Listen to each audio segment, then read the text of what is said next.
ఈరోజు నేర్చుకోబోతున్న అంశం, యేసుక్రీస్తు రక్తము ద్వారా నీతిమంతులుగా తీర్చబడతారా అన్నటువంటి అంశాన్ని ఈరోజు వాక్యం నుంచి మనం నేర్చుకున్నాం. దేవుడు తన స్వరూపమందు తన పోలిక చొప్పున మొదటి మనిషి అయినటువంటి ఆదాముని దేవుడు తయారు చేశాడు. అలాగే ఆదాము ప్రకటెముకలో నుండి స్త్రీ అయినటువంటి హవ్వను దేవుడు తయారు చేశాడు. అయితే దేవుడు వారికి ఒక ఆజ్ఞ ఇచ్చాడు. ఏంట ఆజ్ఞ అంటే, ఈ తోటలో ఉన్నటువంటి ప్రతి ఒక్క చెట్టు లేదా వృక్ష ఫలాలు మీరు నిరభ్యంతరముగా తినవచ్చు, కానీ తోట మధ్యలో ఉన్నటువంటి మంచి చెడ్డల దేవుడిచ్చేటువంటి వృక్ష ఫలాన్ని మాత్రం మీరు తినకూడదు, తిని దినమున నిశ్చయముగా మీరు చచ్చెదరు అని చెప్పాడు.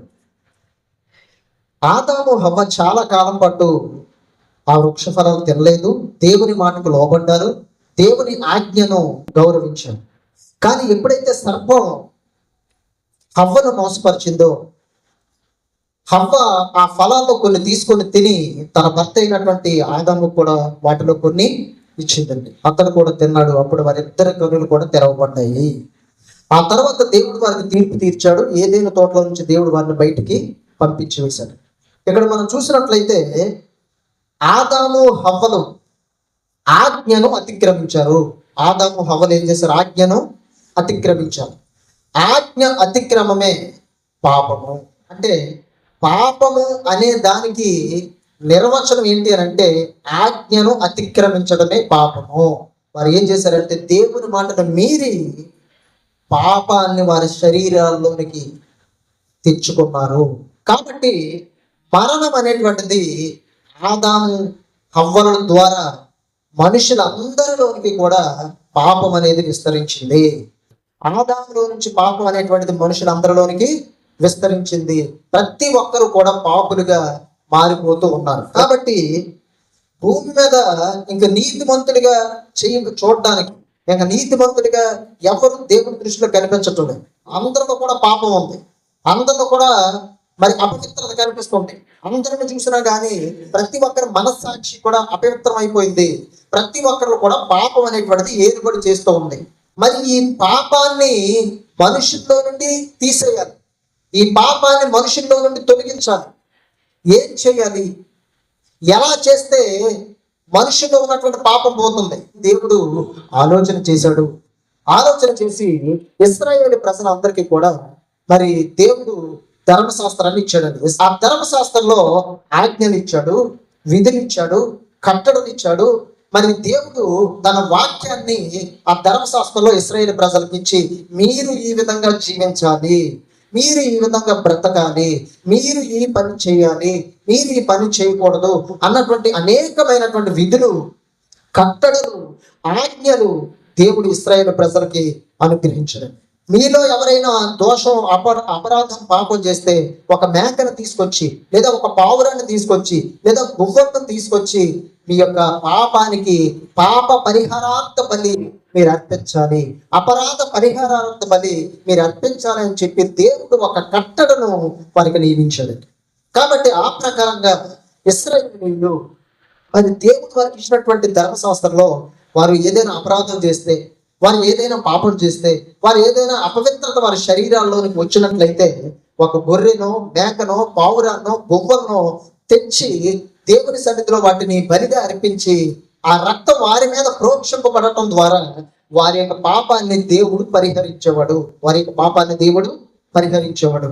అయితే ఇశ్రాయేలీయులకు ధర్మశాస్త్రం ఇవ్వక మునుపు, ఇశ్రాయేలీయులకు ధర్మశాస్త్రం ఇంకా మోషే ద్వారా ఇవ్వక మునుపు, దేవుడు ఇశ్రాయేలు ప్రజలు ఐగుప్తు దేశంలో ఉన్నప్పుడు ఒక సన్నివేశం జరిగింది.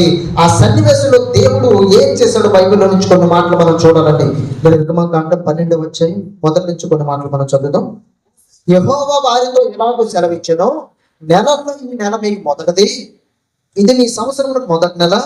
మీరు ఇశ్రాయేలు సర్వ సమాజంతో ఈ నెల దశమ నాడు వారు తమ తమ కుటుంబము లెక్క చొప్పున ఒక్కొక్కడు ఒక గొర్రె పిల్ల అయినను, మేక పిల్ల అయినను, అనగా ప్రతి ఇంటికి ఒక గొర్రె పిల్ల అయినను, ఒక మేక పిల్ల అయినను తీసుకోవాలను. ఇశ్రాయేలు యొక్క సర్వ సమాజంతో ఈ మాటలు మీరు తెలియజేయండి అని దేవుడు మోషే అహరోనుతో చెబుతూ, ప్రతి ఇంటికి కూడా ఒక గొర్రెను కానీ, ఒక మేక పిల్లను కానీ మీరు తీసుకోవాలి. లెక్క చొప్పున ఒక్కొక్కడు ఒక గొర్రె పిల్లను, మేక పిల్లను, అనగా ప్రతి ఇంటికి ఒక గొర్రె పిల్లను, ఒక మేక పిల్లను తీసుకోవాలి. ప్రతి ఇల్లు కూడా, ఏ ఇల్లు కూడా మిస్ అవ్వడానికి వీల్లేదు. ప్రతి ఇల్లు కూడా ఒక గొర్రె పిల్లలు, ఒక మేక పిల్లలు మీరు తీసుకోవాలి ఖచ్చితంగా. తీసుకొని ఏం చేయాలనంటే, ఆ పిల్లలను తినుటకు ఒక కుటుంబం చాలకపోయిన యెడల వాడును వాని పొరుగు వాడును తమ లెక్క చొప్పున దాన్ని తీసుకొని వెళ్ళను. ఒక గొర్రెను తినడానికి ఒక కుటుంబం సరిపోకపోతే మీరు మీ పొరుగు వారు కలిసి ఒక గొర్రెను తీసుకోండి. లెక్క సరి చూసుకొని మీరు ఏం చేయాలంటే ఆ గొర్రెను మీరు భుజించాలి అని చెప్పి తండ్రి అయిన దేవుడు మోషే ద్వారా తెలియజేశాడంటే 5వ వచనంలో చూసినట్లయితే, ఆ గొర్రె పిల్లను భుజించుటకు ప్రతి వాని భోజన పరిమితిని బట్టి వాడిని లెక్కింపవలను. ఆ గొర్రె పిల్లను భుజించడానికి పరిమితిని బట్టి లెక్కించారు. అంటే 5గురు దీన్ని తినేవచ్చా, లేదా 7గురు తినేవచ్చా, 10 మంది దీన్ని తినేవచ్చా, అంటే ఎంతమంది తినగలము ఈ గొర్రెను? 10 మందా, 15 మందా, 20 మందా, ఎంతమంది ఈ గొర్రెను అసలు మనం తినగలమని మీ యొక్క లెక్క సరిగ్గా చూసుకోమని చెప్పి దేవుడు మరి మోషే ద్వారా, అహరోను ద్వారా తెలియజేస్తున్నాడండి. తెలియజేస్తూ ఏం చెప్పాడు 6వ వచనంలో, నిర్దోషమైన ఏడాది మగ పిల్లల్ని తీసుకోవాలను. అంటే గొర్రె తీసుకోమన్నారు కదని చెప్పి ఏ గొర్రె పడితే ఆ గొర్రె, ఏ మేక పడితే ఆ మేక మీరు తీసుకోకూడదు. ఆ గొర్రెకి ఆ మేకకి ఎలాంటి అవయవ లోపము ఉండకూడదు. అది గుడ్డిది కానీ, చెవిటిది కానీ, మరి మోగది కానీ, లేదా కుంటిది కానీ, లేదా ఏదైనా రోగం కలిగినటువంటిది కానీ ఆ గొర్రె ఉండకూడదు. దానిలో అది నిర్దోషంగా ఉండాలి, పవిత్రంగా ఉండాలి. దానిలో ఆ శరీరంలో ఏ దోషం కూడా ఉండకూడదు. ఆ శరీరంలో ఎలాంటి అపవిత్రత కూడా ఉండకూడదు. ఆ శరీరంలో మరి ఎలాంటి అవిటితనం కూడా ఉండకూడదు.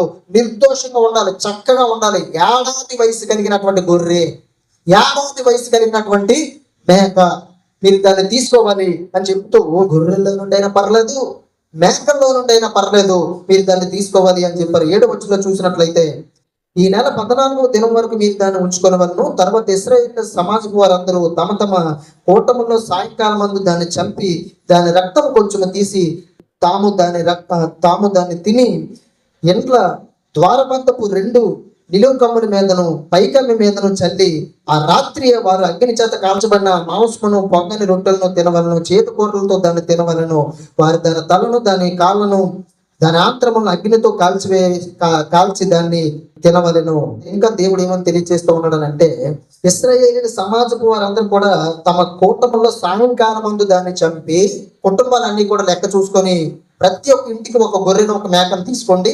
ఒక గొర్రె ఎక్కువైపోద్ది, లేదా ఒక మేక ఒక కుటుంబానికి ఎక్కువైపోద్ది అనుకుంటే, మరి కొన్ని కుటుంబాలు కలిసి ఒక గొర్రెను, కొన్ని కుటుంబాలు కలిసి ఒక మేకను, ఈ విధంగా ఏడాది వయసు కలిగినటువంటి నిర్దోషమైన దోషము లేనటువంటి గొర్రెనైనా మేకనైనా మీరు తీసుకొని మీరు ఏం చేయాలంటే సాయంకాలం మంది దాన్ని చంపి దాన్ని మీరు తిని దాని రక్తాన్ని ఏం చేయమని చెప్పాడంటే 2 నిలువు కమ్ముల మీదను పైకమ్మ మీదను రక్తాన్ని చల్లాలి అని చల్లి ఆ రాత్రి వారి అగ్ని చేత కాల్చబడిన మాంసం పొంగని రొట్టెను తినవలను, చేతుకూరలతో దాన్ని తినాలి అని చెప్పాడండి. దేవుడు ఒక విషయాన్ని ఏదో చేయబోతున్నాడు. ఆ విషయం చేసే ముందు దేవుడు వీరికి ఒక పని అప్పచెప్పాడండి. ఏంట పని అంటే, దాని రక్తాన్ని తీసి ద్వారబంధం యొక్క నిలువు కమ్మల మీద, అడ్డకమ్మ మీద మీరు చల్లి దాన్ని మీరు ఏం చేయాలంటే, మరి చేతుకూరలతో ఆ మాంసాన్ని కాల్చివేయబడినటువంటి ఆ మాంసాన్ని మీరు భుజించాలి. దాని ఆంత్రమును, తలను, కాలును కూడా అగ్ని చేత కాల్చివేయాలి. 10వ వచనం, దానిలో ఉడికినదైనను నీళ్లతో వండబడిందైనను తినకూడదు. ఉదయకాలం వరకు దానిలో దేవి మిగిలింపకూడదు. ఇంకా ఏమని చెప్తున్నాడట దేవుడు, దానిలో అసలు ఉడకకుండా తినేవద్దు. మరుసటి రోజు ఉదయం వరకు కూడా దాన్ని మిగల్చకూడదు. రాత్రి మీరు దాన్ని తినేయాలి అని చెప్పాడు. చూడండి ఎన్ని కండిషన్లు పెట్టాడు. మరుసటి రోజు ఉదయం వరకు కూడా దాన్ని మీరు ఉంచుకోకూడదు. రాత్రి మీరు దాన్ని తినేయాలి, భుజించాలి అని చెప్పాడు. ఉదయం వరకు ఒకవేళ మిగిలిపోతే దాన్ని అగ్ని చేత కాల్చేయాలి అని చెప్పాడు. ఉదయం వరకు మిగిలిపోతే దాన్ని అగ్ని చేత కాల్చేయాలి. 11వ వచనం, మీరు దాన్ని తినవలసిన యుద్ధ మీదనగా మీ నడుము కట్టుకొని, మీ చెప్పులు తొడుక్కొని, మీ కర్రల చేత పట్టుకొని త్వరపడి చూద్దాన్ని తినవలను. అది యెహోవాకు పస్కా బలి. తినడం కోసం, గొర్రెను మేకను తినడం కోసం ఎంత ప్రాసెస్ ఉంది, అసలు ఏ విధంగా తినాలో కూడా చెప్పాడండి. ఏ విధంగా దాన్ని తినాలో కూడా చెప్పాడు. ఏ విధంగా తినాలట, మీ నడుమును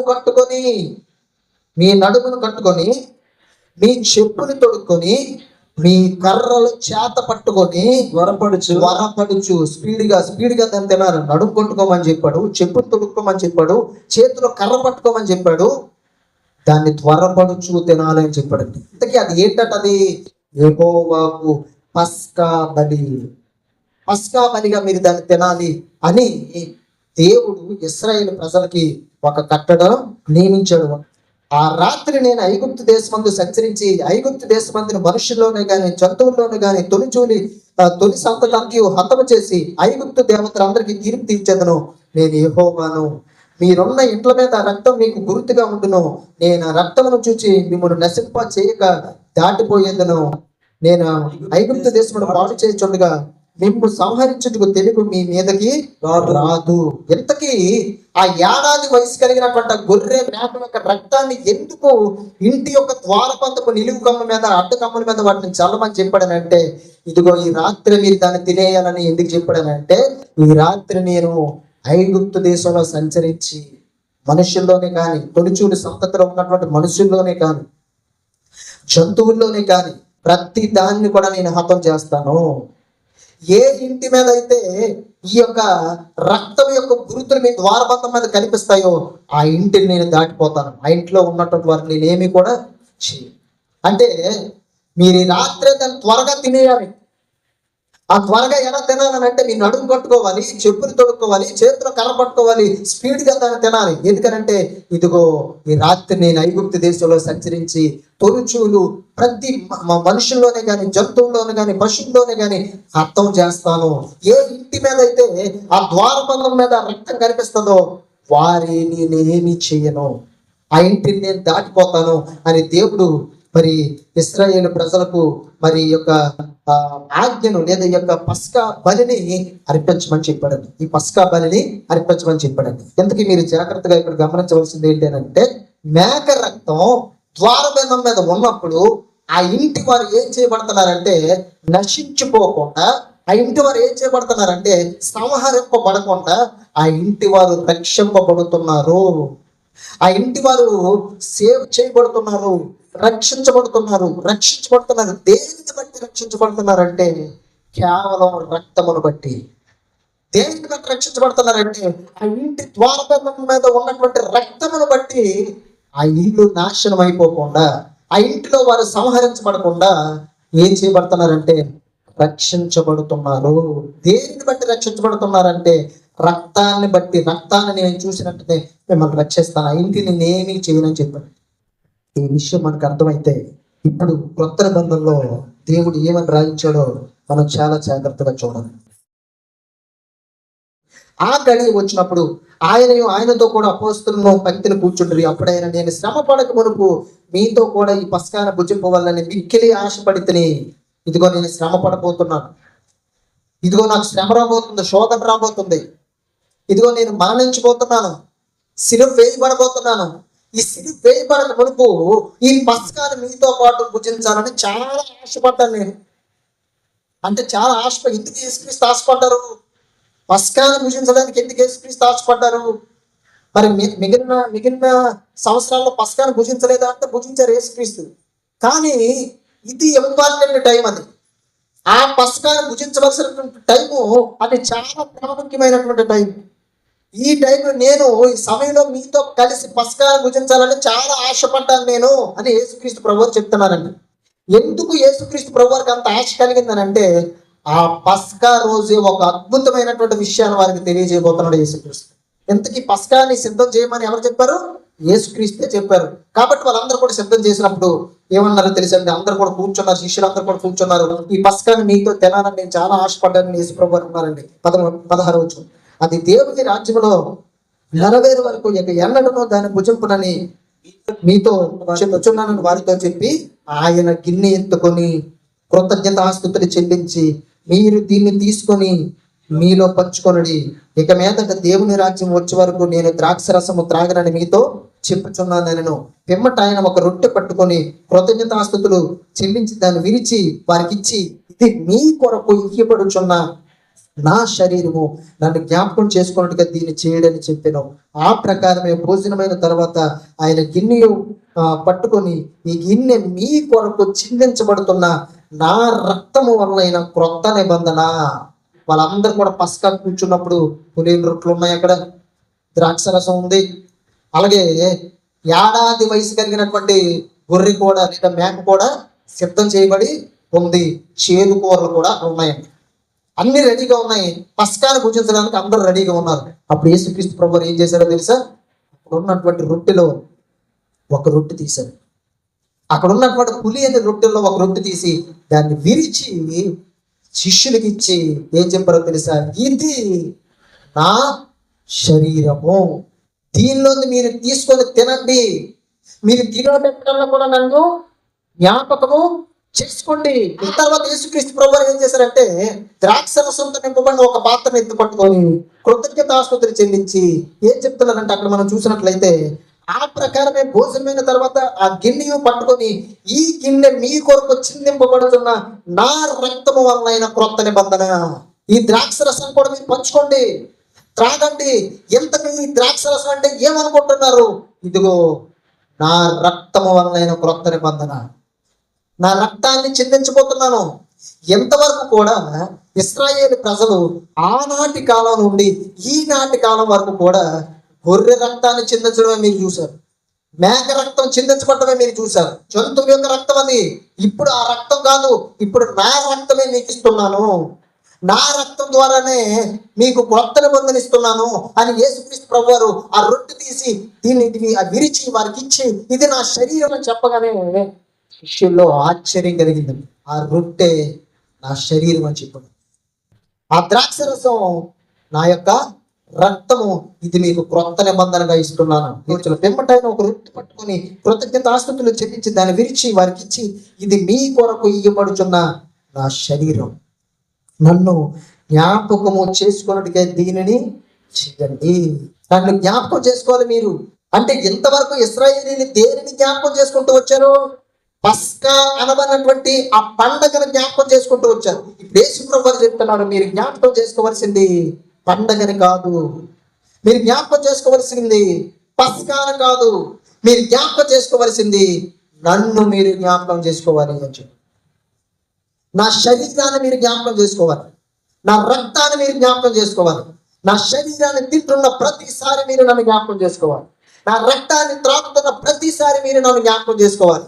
ఎంతవరకు మీరు రొట్టెల పండుగనే జ్ఞాపకం చేసుకుంటూ వచ్చారు, పస్కా పండుగనే జ్ఞాపకం చేసుకుంటూ వచ్చారు. కానీ ఇప్పుడు ఇక మీద మీరు పస్కా పండుగను జ్ఞాపకం చేసుకోవాల్సిన అవసరం లేదు. ఎంతవరకు పాత నిబంధనని అనుసరిస్తూ వచ్చారు, పాత పండుగనే అనుసరిస్తూ వచ్చారు. కానీ ఇప్పుడు క్రొత్త నిబంధన మీకు ఇవ్వబడింది. ఎంతవరకు గొర్రె రక్తాన్ని మీరు చూశారు, ఇక మీదట నా రక్తాన్ని మీరు చూస్తారు.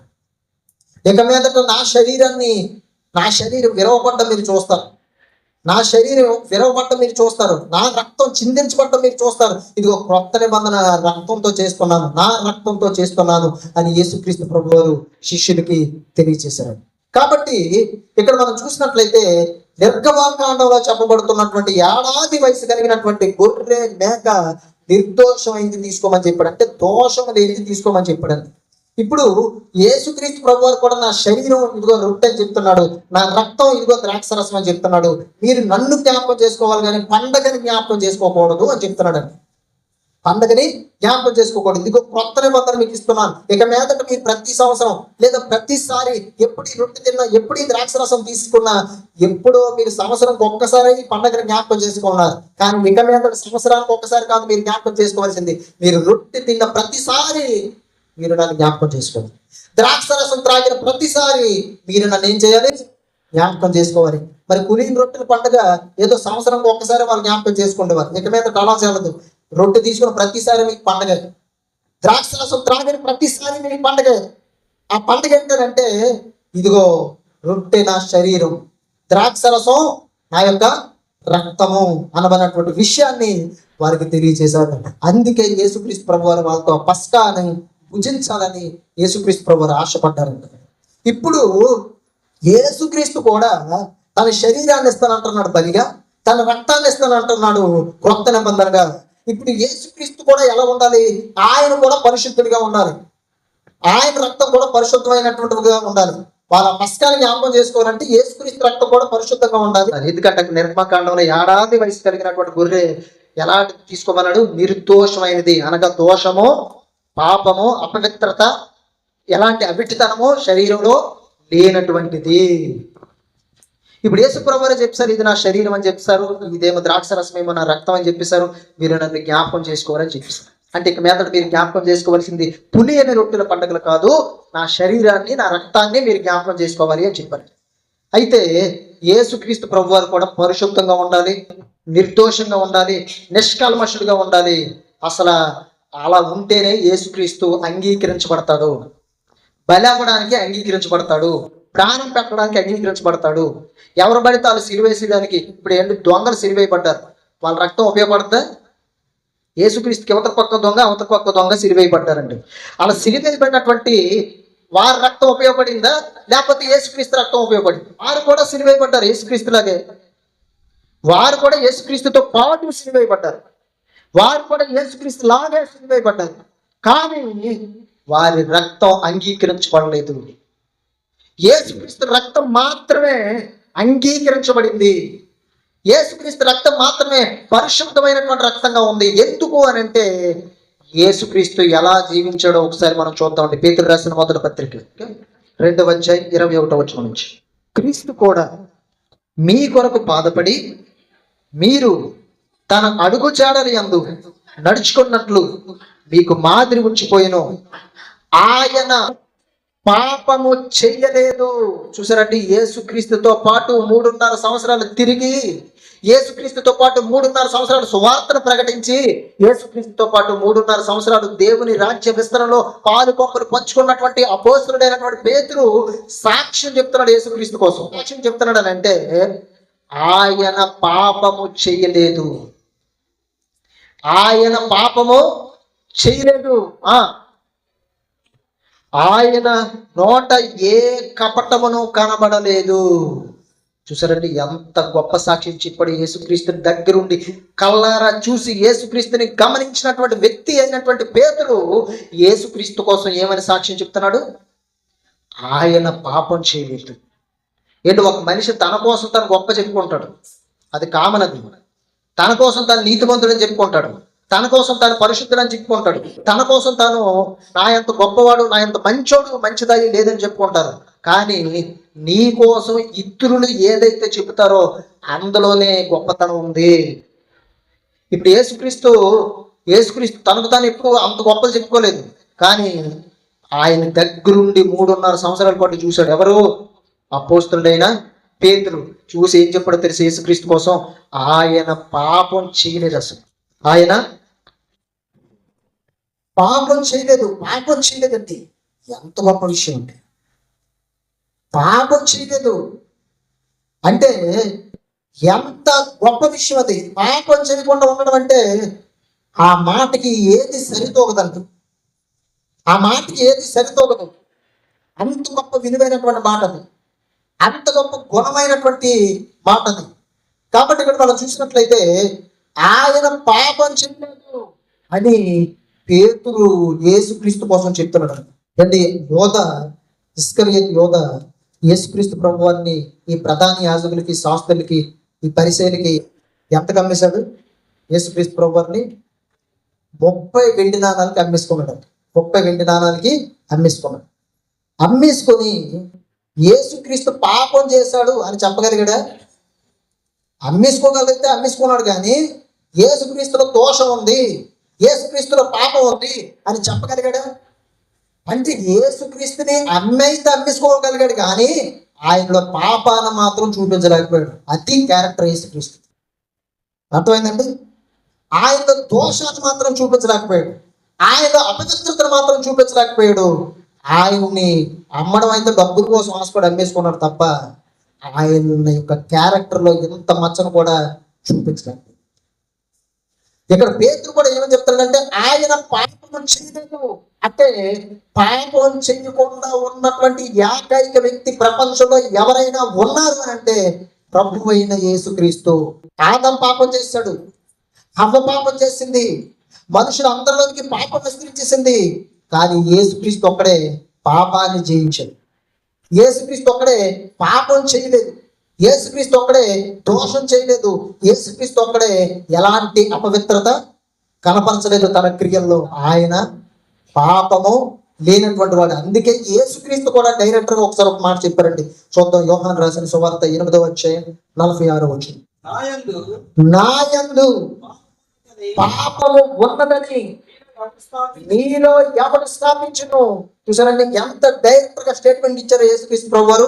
శాస్త్రంతోని పరిశక్తితోని ఎవరైతే యేసుక్రీస్తుని ఎక్కడైతే పట్టుకొని మాటల్లో పట్టుకొని క్రియల్లో పట్టుకొని ఆయన సిలువకు అప్పగిద్దామని ఎల్లవేళలా ప్రయత్నం చేస్తున్నటువంటి ఆ శాస్త్రంతో పరిశక్తితో యేసుక్రీస్తు ఏమన్నాడు తెలుసా?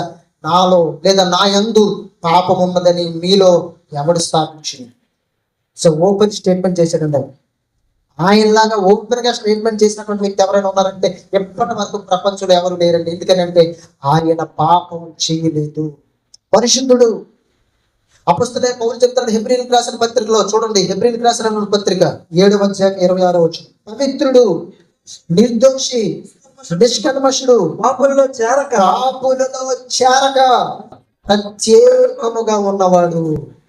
అంటే యేసుక్రీస్తు తర్వాత అపోస్తుల తర్వాత అపోస్తుడైనటువంటి పౌలు యేసుక్రీస్తు కోసం ఏమని సాక్ష్యం చెప్తానంటే నిర్దోషి, నిష్కల్మషుడు, పాపంలో చేరక ప్రత్యేకంగా ఉన్నవాడు. చూసారండి యేసుక్రీస్తు యొక్క జీవితం, యేసుక్రీస్తు యొక్క క్యారెక్టర్ చూసారా? ఎంత గొప్ప క్యారెక్టర్ అండి, ఎంత ఉన్నతమైనటువంటి క్యారెక్టర్, ఎంత ఊహలకందనటువంటి క్యారెక్టరు. పాపులతో కలిసి తిరిగాడు, పాపులతో కలిసి భోజనం చేశాడు, కానీ పాపం చేయడు. అదండి యేసుక్రీస్తు అంటే. అలాంటి పరిశుద్ధమైనటువంటి, నిర్దోషమైనటువంటి, నిష్కల్మషమైనటువంటి, పాపం చెయ్యని యేసుక్రీస్తు శిలువ మరణానికి అప్పగింపబడ్డానికి, బలిగా అర్పింపబడ్డానికి ఆయన అర్హుడు. ఆయన రక్తం అర్హత కలిగినటువంటిది. ఆయన అర్హుడు, ఆయన రక్తం పరిశుద్ధమైన రక్తం అర్హత కలిగినటువంటిది.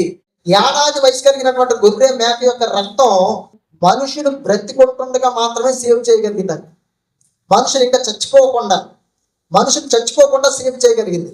కానీ యేసుక్రీస్తు రక్తం చచ్చిపోయిన వారిని కూడా తిరిగి బ్రతికించింది. అతి గొప్పది యేసుక్రీస్తు రక్తం. అర్థమైందని నేను చెప్పిన మాట. ఇశ్రాయేలు ప్రజలు వారు బ్రతికుంటుండగా ఇంటిలో మీరు ఉండాలి, బయటికి రావద్దు, ఇంట్లో మీరు ఉండాలి.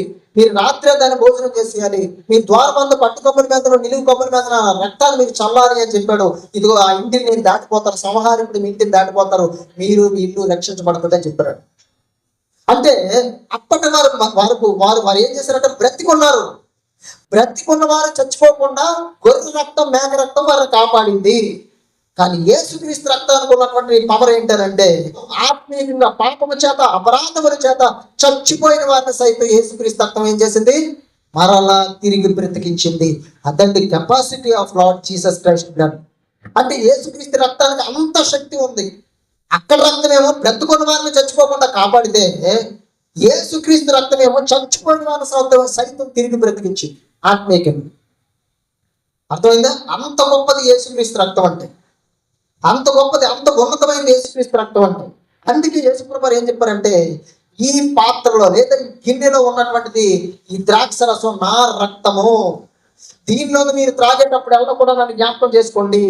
ఎందుకంటే ఈ రక్తము ఆత్మీయంగా లేదా పాపము చేత, అపరాధముల చేత చచ్చిపోయిన వారిని సైతం తిరిగి బ్రతికించే శక్తి ఉన్నటువంటిది నా రక్తం అని యేసుక్రీస్తు ప్రభువారు తెలియజేశారు. పాపము చేత, అపరాధముల చేత చచ్చిపోయిన ప్రతి ఒక్కరిని కూడా తిరిగి బ్రతికించడానికి తన ప్రేమను వెల్లడిపరిచాడు. ఎలాగ వెల్లడిపరిచాడంటే, అక్కడైతే గొర్రె మేకే బలైపోయింది, కానీ ఇక్కడికి వచ్చేసరికి ఆత్మీయంగా నేను బ్రతికించాలంటే, పాపాల నుంచి నేను బ్రతికించాలంటే, అపరాధం నుంచి నేను బ్రతికించాలంటే, దోషము నుంచి నేను బ్రతికించాలంటే తన కుమారుడైన యేసుక్రీస్తునే బలిగా అర్పించింది. ఎందుకంటే ఆయన మాత్రమే పరిశుద్ధుడు, ఆయన మాత్రమే నిర్దోషి, ఆయన మాత్రమే ఏ పాపం చేయలేదు, ఆయన నోటలో ఏ కపటము లేదు, ఆయన నోటలో ఏ దోషము లేదు, ఆయన జీవితంలో ఏ పాపము లేదు. ఆయన రక్తం మాత్రమే నిర్దోషమైన రక్తం. ఆ రక్తం మాత్రమే మనిషిని కాపాడగలదు. ఆ రక్తం మాత్రమే మనిషిని పాపం నుండి విమోచించగలదు. ఆ రక్తం మాత్రమే మనిషిని అపరాధం నుండి, దోషముల చేత చచ్చిపోయినటువంటి వారిని మరలా తిరిగి బ్రతికించగలదు. అలాంటి పవర్ పాపం చెయ్యని ప్రభు అయిన యేసుక్రీస్తు రక్తానికి ఉంది అన్న సంగతి తండ్రి తెలియజేస్తున్నాడంట. దేవుని ప్రేమ చూడండి. శారీరకంగా ఏమో ఆ రోజు వాళ్ళని బ్రతికిస్తే, అనేక కోట్ల మంది ప్రజలని పాపము చేత, అపరాధము చేత ఆల్రెడీ చచ్చిపోయినటువంటి వారిని మరలా తిరిగి బ్రతికించడానికి తన కుమారుడైన యేసుక్రీస్తునే పస్కా పశువుగా బలిగా అర్పించేశాడు. ఆ రోజు వారు పస్కాను భుజించారు. ఈ రోజు క్రైస్తవులు దేన్ని భుజించాలంటే ప్రభు యొక్క శరీరాన్ని. దేన్ని త్రాగాలంటే ప్రభు రక్తమైనటువంటి ద్రాక్షరసాన్ని. ఇది నువ్వు భుజించాలి, ఇది నువ్వు త్రాగాలి. ఇప్పుడు పస్కా పండుగ అయిపోయింది, దాన్ని జ్ఞాపకం చేసుకోవాల్సిన అవసరం లేదు. ఇప్పుడు నువ్వు దేనికి జ్ఞాపకం చేసుకోవాలంటే క్రీస్తు యొక్క శరీరాన్ని, క్రీస్తు యొక్క రక్తాన్ని నువ్వు ఎప్పుడు తీసుకున్నా ప్రభు నీ కోసం ఏం చేశాడన్న సంగతి నువ్వు జ్ఞాపకం చేసుకోవాలి. నీ పాపము చేత, అపరాధము చేత నువ్వు చచ్చిన వాడవై ఉండగా ప్రభు ఇదిగో నాయన, నీ శరీరం నా కోసం బలించి, నీ రక్తం నా కోసం ధారపోసి, నీ పరిశుద్ధమైన రక్తం ద్వారా నా ప్రతి పాపాన్ని కడిగి నన్ను మరలా పాపం నుండి తిరిగి బ్రతికించావు, నా అపరాధముల నుండి తిరిగి బ్రతికించావు, నా దోషము నుండి తిరిగి బ్రతికించావు. భక్తి లేని నా జీవితానికి, భక్తిహీనుడిగా ఉన్నటువంటి నా జీవితానికి నువ్వు చచ్చిపోయి మరలా భక్తిగా, మరలా నీతిగా, మరలా యథార్థంగా నేను ఉండేటట్లు మరలా భక్తి కలిగినటువంటి జీవితాన్ని నాకు ఇవ్వడానికి నా కోసం యుక్త కాలంలో నువ్వు చచ్చిపోయావు అన్న సంగతిని నీ జీవితంలో నువ్వు ఎల్లప్పుడు కూడా జ్ఞాపకం చేసుకుని. అయితే దేవుడు మన ఎడల తన ప్రేమను వెల్లడిపరుచుతున్నాడు. ఎట్లనగా మనం ఇంకను పాపులమై ఉండగానే క్రీస్తు మన కొరకు చనిపోయాను కాబట్టి ఆయన రక్తము వలన ఇప్పుడు నీతిమంతులుగా తీర్చబడి మరింత నిశ్చయముగా ఆయన ద్వారా ఉగ్రత నుండి రక్షింపబడుదుము. అపోస్తలుడైన పౌలు రోమాకి పత్రిక రాస్తున్నప్పటికీ యేసుక్రీస్తు చనిపోయి సమాధి చేయబడిపోయి 40 దినాల పాటు భూమి మీద సంచరించి అనేక రుజువులు, ప్రమాణాలు అనేక మందికి చూపించి అందరూ చూస్తుండగానే పరలోకానికి ఆరోహణమై వెళ్ళిపోయి ఇంచుమించుగా ఒక 30 సంవత్సరాలు 40 సంవత్సరాలు గతించిపోయి ఈ పత్రిక రాస్తున్నప్పుడు. అప్పుడు 30-40 సంవత్సరాలు గతించిపోయిన తర్వాత అపోస్తలుడైనటువంటి పౌలు ఏం చెప్తాడంటే, ఇప్పుడు యేసుక్రీస్తు రక్తం ఏం చేస్తుంది? ఇప్పుడు యేసుక్రీస్తు రక్తం మిమ్మల్ని నీతిమంతులుగా తీరుస్తుంది. యేసుక్రీస్తు రక్తం ద్వారా నీతిమంతులుగా తీర్చబడుతున్నారు. 2000 సంవత్సరాలకు ముందు యేసుక్రీస్తు పాపం అనే బానిసత్వం నుండి మనుషులకి ఏమిచ్చాడంటే స్వాతంత్ర్యం ఇచ్చాడు. నువ్వు మారు మనసు పొందావు, సువార్త విని నీ పాపపు జీవితాన్ని వదిలేసావు, నీ పాత జీవితాన్ని వదిలేసావు, ఒక మంచి వ్యక్తిగా మారావు. మరి దేవుడి కోసం నువ్వు జీవించాలి, సమాజంలో మంచి వ్యక్తిగా మారాలనుకున్నావు. నీలో మార్పు వచ్చింది. ఈ మార్పు ఎవరిచ్చారు? ఈ స్వాతంత్రం ఎవరిచ్చారు? ప్రభువైన యేసుక్రీస్తు. ఆయన మాటలను వినబట్టి, నువ్వు పొందిన బాప్తిసం బట్టి, నువ్వు పొందిన రక్షణ బట్టి ఏం కలిగిందంటే నీలో పాపం అనే బానిసత్వం నుండి స్వాతంత్ర్యం కలిగింది. కాబట్టి 1947 సంవత్సరంలో రాబడినటువంటి స్వాతంత్రం మనుషులందరికీ ఎలా అప్లై అయిందో 2000 సంవత్సరాల కింద ప్రభువైన యేసుక్రీస్తు కల్వరి శిలువలో చనిపోయి మనుషునికి పాపం అనే బానిసత్వం నుండి స్వాతంత్రతను ఆయన ఇచ్చాడు. ప్రపంచంలో ఉన్నటువంటి మనుషులందరికీ కూడా ఇచ్చాడు. యేసుక్రీస్తు నామమున విశ్వాసం నుంచి మారు మనసు పొంది బాప్తిసం తీసుకుంటే నీ పాపపు జీవితాన్ని వదిలేస్తే, పాత జీవితాన్ని వదిలేస్తే నువ్వు పాపం అనే బానిసత్వం నుండి స్వతంత్రుడివి. ఈ స్వాతంత్రం ఎవరు తెచ్చారు? ఈ స్వాతంత్రం ఎవరు ఇచ్చారంటే యేసుక్రీస్తు ప్రాణ త్యాగం చేసి, దెబ్బలు తిని ప్రాణ త్యాగం చేసి సిలువలో ఆఖరి రక్త బొట్టు వరకు కూడా ఈ నేల మీద కార్చి ప్రభువైన యేసుక్రీస్తు పాపం అనే బానిసత్వం నుండి ప్రతి ఒక్కరికి స్వాతంత్ర్యం ఇవ్వడానికి ఆయన రెడీగా ఉన్నాడు. ఆ స్వాతంత్రంలో చాలా మంది ఆ స్వాతంత్రాన్ని పొందుకున్నారు. పాపం అనే బానిసత్వం ఇంకా పొందుకోవలసినటువంటి వాళ్ళు బోల్డ్ అంతమంది ఉన్నారు. కాబట్టి ఈ స్వాతంత్ర్యం మనకు అప్లై చేయబడినప్పుడు యేసుక్రీస్తు స్వాతంత్ర్యం కూడా మనకు అప్లై చేయబడుతుంది. పాపం అనే బానిసత్వం నుండి ఆయన ఏమి ఇచ్చాడు? మనకి స్వతంత్రతనిచ్చాడు. కాబట్టి యేసుక్రీస్తు రక్తం నిన్ను ఏం చేస్తుంది? నీతిమంతుడిగా, నీతిమంతురాలుగా తీరుస్తుంది. పాపం అనే బానిసత్వం నుండి స్వతంత్రత ఇచ్చి నిన్ను నీతిమంతుడిగా, నీతిమంతురాలుగా తీరుస్తుంది. ఆ రోజు ఇశ్రాయేలు ప్రజలకి సంహారికి యొక్క ఉగ్రత నుండి ఏది రక్షించింది? గొర్రె లేదా మేక యొక్క రక్తం. ఇప్పుడు తండ్రి అయిన దేవుని యొక్క ఉగ్రత నుండి కడవర దినాల్లో నేనేమి రక్షిస్తాను అంటే యేసుక్రీస్తు రక్తం.